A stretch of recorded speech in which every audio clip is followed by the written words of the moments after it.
Hey everyone, it's Daniela, TallGirlDani. Check out this stylish afro puff. So in this video, I'm going to show you several ways that I style my afro puffs. So I am starting out with an afro, which is actually an old undefined twist out. So for my puffs, I always use elastic stretchy bands. You should use whatever you like to use. Some people use an old stocking or shoelace, so use whatever you like to use. You might want to have a comb or a pick on hand and some bobby pins to try some of these styles. So the first thing I do is make sure that I have whatever I'm using to tie my puff with handy. So I just let my stretchy band sit on my arm so that it's easily accessible once I have all my hair gripped. So for this first puff, and for all the puffs that you'll see me do, I am not using any gel or any water. You can do that if you want, but I'm not doing that, and I tend to not do that for any of my puffs. So I double my stretchy band for this puff, and I wrap it around not once, but 2 times. So as I'm holding it, I just go around and make sure that all of my hair is outside of the stretchy band so that my puff is as full as possible, and then I fluff. So puffs are actually a great way to fake length. So as you can see, my puff doesn't look super long in this way, and I'm going to show you how just doing one thing differently will make my puff much, much bigger. So that was the size around my puff when I wrapped it around 2 times. So what I'm going to do is actually only wrap it around once. So while my stretchy band is doubled, I'm just going to put my puff through and leave it just like that. And as you can see, that makes my puff much, much bigger. So I've been rocking puffs, honestly, since I had a TWA, which stands for a teeny weeny afro.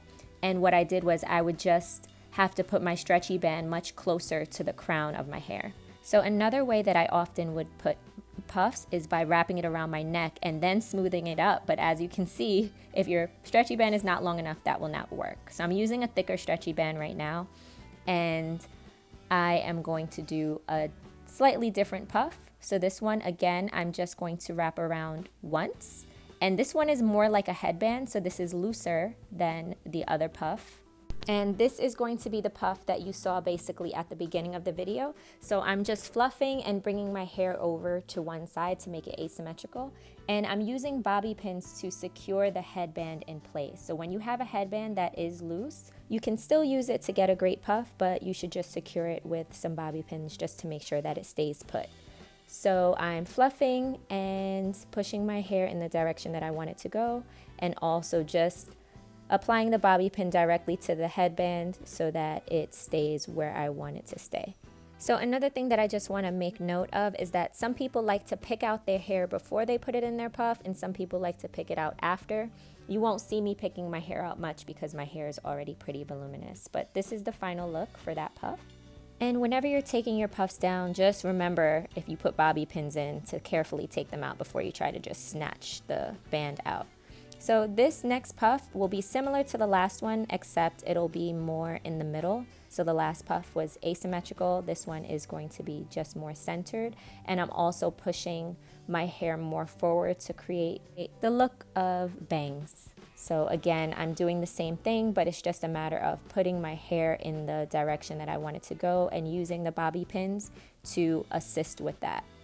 So puffs are one of my go-to styles, especially on those days when my twist out or my fro isn't exactly how I want it. I quickly throw my hair up in a puff. So this is the final look for this puff, and it almost looks kind of like a mohawk too. You could always push it more forward to give more of an illusion of bangs if you want to. So the next puff that I'm going to do is similar to one that I did earlier, but just slightly different. I'm going back to my long stretchy band that I wrap around twice. And for this puff, I'm just going to make a side puff, but a side puff that is pushed back so that there's no hair in my face. And honestly, this is the puff that I've been rocking the most lately because it's easy, but it's not so boring where it's just in the middle. It gives just a different look and adds a little flair to it. So for this next puff, as you can see, I'm pushing my hair away from my face, away from the top of my head, and starting to move my puff to the middle of my head.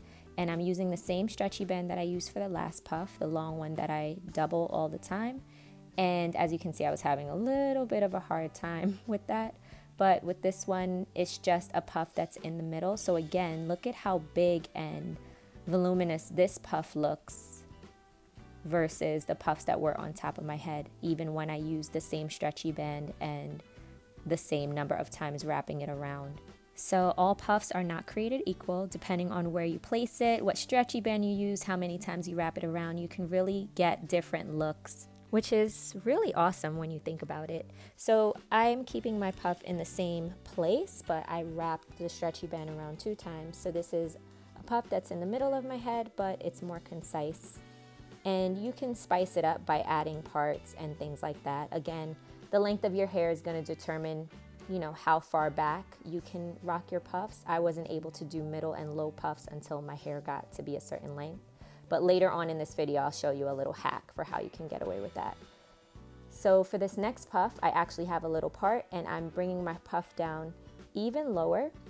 So this is a low puff.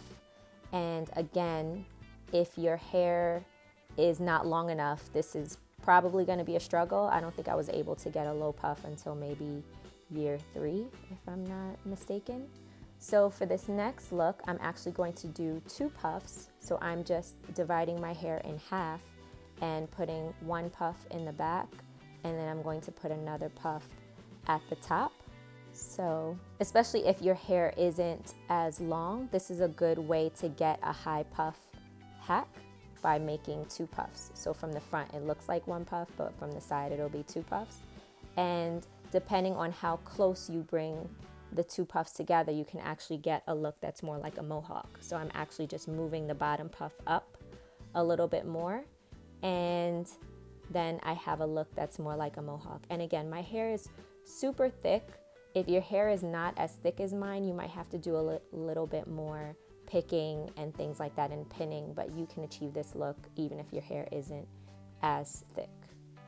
So here's a little hack just to spice up any puff, is you can add a single strand twist. In this case, I'm doing 1 single strand twist on one side, but you can add 2 or you can add more. You could also do flat twist, regular 2-strand flat twist. You could do a braid. There are a number of ways for you to spice up the front of your puff a little bit to make it more stylish and chic. But this also is a way to help you bring your puff down lower if you don't have the length in the front. So you could do cornrows. There are several ways you can spice up the front of your puff just to make it look a little bit different. So thank you as always for watching. Leave a comment below and tell me what your favorite puff look is or how you rock your own puffs. Don't forget to like, share, and subscribe, and I will see you in my next video. Bye.